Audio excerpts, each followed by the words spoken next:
এবার আমরা দেখব 3 নম্বরের অঙ্ক, অর্থাৎ তিনে যে অঙ্কটা দেওয়া আছে সেটা হলো x square plus A square by a b plus x minus a by a x minus x cube by b. এবার এটাকে যদি আমরা সরলতম আকারে প্রকাশ করতে চাই তাহলে প্রথমে আমাকে এই তিনটে এ বি, এ এক্স এবং বি এর লসাগু বার করতে হবে। তো প্রথমে আমরা পরপর এগুলোকে লিখে নিই। প্রথমে লিখলাম এ বি অর্থাৎ এটা, তারপরে এ এক্স এবং তারপরে লিখলাম বি। এবার লসাগুর ক্ষেত্রে লসাগু যদি বার করতে হয়, লসাগু হলো প্রথমে আমরা সবথেকে প্রথমে যেটা ছিল সেটা লিখে দেব, অর্থাৎ আমরা এখানে লিখব এ বি।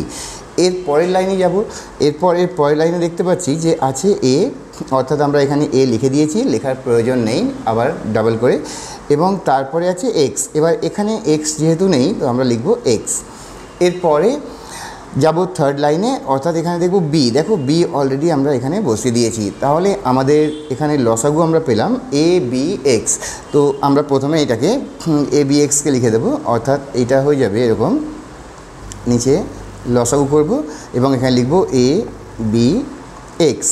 এবার তারপরের নিয়মটা হলো যে এই যে লসাগুটা আমরা পেলাম এ বি এক্স, এই এ বি এক্সকে ভাগ করব প্রথমটার হর দিয়ে, অর্থাৎ এখানে এ বি এক্স লিখব এবং এটাকে ভাগ করব এ বি দিয়ে। তো এ বি দিয়ে যদি ভাগ করি তাহলে এখানে এ বি লিখলাম নিচে। এবার এই এ বি আর এ এ এবং বি বি কেটে গেল, অর্থাৎ আমরা পাচ্ছি এখানে এক্স। তো এক্স যেহেতু আনসার আসছে, এবার এই এক্সের সাথে এখানে যে হর দিয়ে ভাগ করেছিলাম তার লবটাকে, অর্থাৎ এই সংখ্যাটাকে এক্সের সাথে গুণ করব, অর্থাৎ আমরা লিখব X into X square plus এ স্কোয়ার। ওকে, এরপরে যেমন প্লাস ছিল প্লাস বসিয়ে দেব। এরপরে ঠিক আগের মতো আরেকবার করব, অর্থাৎ এই যে হরটা আছে এ বি এক্স, এটাকে ভাগ করব এই হর দিয়ে, অর্থাৎ এখানে লসাগুকে আমরা ভাগ করব এ বি এ এক্স দিয়ে। এ এক্স দিয়ে যদি ভাগ করি তাহলে কি থাকছে, দেখো এ এবং এ ক্যান্সেল হয়ে যাচ্ছে, এছাড়া এক্স এবং এক্স এটাও ক্যান্সেল হয়ে যাচ্ছে, অর্থাৎ আমরা পাচ্ছি বি।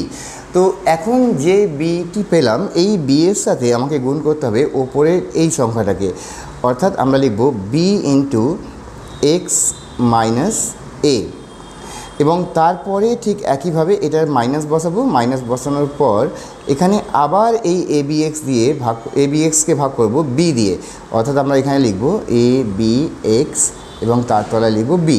এবার এই বি আর বি ক্যান্সেল হয়ে যাচ্ছে, অর্থাৎ এখানে পড়ে থাকলো এ এক্স।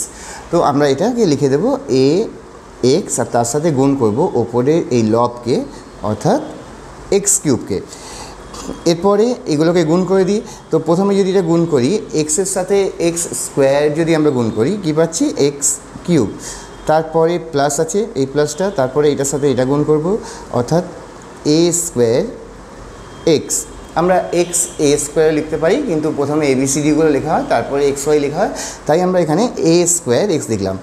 তারপরে প্লাস দেব, আবার এটাকে গুণ করব, লিখব বি এক্স এবং তারপরে মাইনাস দেব এবং তারপরে এটার সাথে গুণ করে লিখব এ বি এবং তারপরে হয়ে যাবে মাইনাস, এখানে এটা পড়ে থাকবে, আর এক্স আর এক্স কিউব এই দুটোকে গুণ করলে এখানে পাওয়ার কিছু নেই, মানে 1 আছে, তো গুণ করার সময় পাওয়ারগুলো যোগ হয়ে যায়, অর্থাৎ এক্স টু দি পাওয়ার 4। এখানে একটা এক্স, এখানে 3টে এক্স, হয়ে গেল 4টে এক্স, আর তার তলায় পড়ে থাকবে এ বি এক্স, অর্থাৎ এটা হলো আমাদের ফাইনাল আনসার। এটাকে আমরা বলতে পারি আমাদের উত্তর। আশা করি অঙ্কটা বোঝা গেছে। তো এরপরে আমরা আসবো আমাদের পরের অঙ্ক, অর্থাৎ এই অঙ্কটিতে। এবার এখানে দেখো, এখানে কিন্তু খুব সিম্পল, এখানে লসাগু করার প্রয়োজন নেই, যেহেতু এই মাঝের চিহ্নগুলো দেখতে পাচ্ছ কি আছে, মানে মাল্টিপ্লিকেশন সাইন আছে এবং ডিভিশন সাইন আছে। তো যখনই আমরা দেখব গুণ বা ভাগ আছে তখন আমাদের লসাগু করার প্রয়োজন নেই। যদি দেখি যে যোগ বা বিয়োগ আছে তখনই আমরা শুধুমাত্র লসাগু করব। যেমন আগের অঙ্কটার ক্ষেত্রে দেখো এই মাঝে কী ছিল, প্লাস ছিল এবং এখানে মাঝে মাইনাস ছিল। তো প্লাস মাইনাস থাকার কারণে আমরা এটাকে লসাগু করে নিয়েছিলাম। এই ক্ষেত্রে এই অঙ্কর ক্ষেত্রে আমরা দেখতে পাচ্ছি এখানে দেয়া আছে ইনটু এবং এখানে দেয়া আছে ডিভিশন, অর্থাৎ একটা গুণ আর একটা ভাগ, তাহলে লসাগু করার প্রয়োজন নেই। তো আমরা এখানে যেটা করব সেটা হচ্ছে প্রথমে এটা লিখে নেব 2 এ স্কোয়ার বি, তারপরে 3b স্কোয়ার সি, তারপরে ইন্টু c⁴ 3a কিউব। এবং যখনই দেখবে কোথাও ভাগ দেওয়া আছে সেটাকে গুণ করে উল্টে দেবে, অর্থাৎ এই চিহ্নটাকে পাল্টে লিখে দেবে গুণ, এবং তারপরে এটাকে উল্টে লিখে লিখবে 9a²/4bc কিউব। এবার প্রথমে সংখ্যাগুলোকে কাটার চেষ্টা করি, দেখি কাটছে কিনা। দেখো এখানে 3 আছে ওপরে, আচ্ছা মনে রাখতে হবে ওপরের সাথে নিচে অর্থাৎ লবের সাথে হর কাটাকুটি করা যায়, কিন্তু নিচে নিচে বা ওপরে ওপরে কখনো কাটা যাবে না। তো আমরা 3-এর সাথে যদি 9 কাটি কত পাচ্ছি 3। এবার এই 3 আর এই 3 কেটে গেল। এবার কি কাটছে দেখো 2-এর সাথে এই 4 কেটে আমরা পাচ্ছি 2। তো সংখ্যাগুলো সব কাটা হয়ে গেছে, এখানে নিচে পড়ে থাকছে 2। এবার ওপরে কি আছে, ওপরে দেখো এখানে আছে a স্কোয়ার আর এখানে আছে a স্কোয়ার, তার মানে কটায় 4টে। আর তাহলে আমরা লিখে দিই এরপরে এটাকে জাস্ট একটু এখানে লিখব a⁴। প্রথমে একসাথে করে নিই যতগুলো আছে। তো a স্কোয়ার আর এখানে a স্কোয়ার a⁴, আর এইদিকে আছে c⁴, আর b তো দেখতে পাচ্ছি না, b নেই, তো c⁴। এবার নিচে কি লিখব, নিচে এই 2টাকে আগে লিখে দিই সংখ্যা।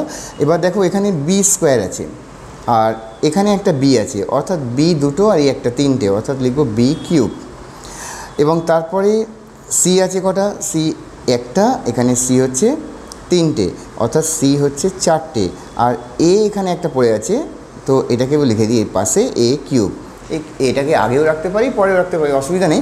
তো এই সমস্ত সংখ্যাগুলো আমরা এখানে পেয়ে গেলাম। এবার এটাকে আমরা কাটার চেষ্টা করব। দেখো a ওপরে আছে 4টে, নিচে 3টে, তাহলে ওপরে একটা a এক্সট্রা থেকে যাবে, আমরা এখানে লিখব a। আর c নিচে 4টে ওপরেও 4টে, অর্থাৎ এটা পুরোটাই কেটে যাবে। তো আমরা আনসারে কি পেলাম, আনসার আমরা পাচ্ছি ওপরে শুধু a থাকছে আর কিছু যেহেতু কাটছে না, এবার 2b কিউব। তো এটা হলো আমাদের ফাইনাল আনসার।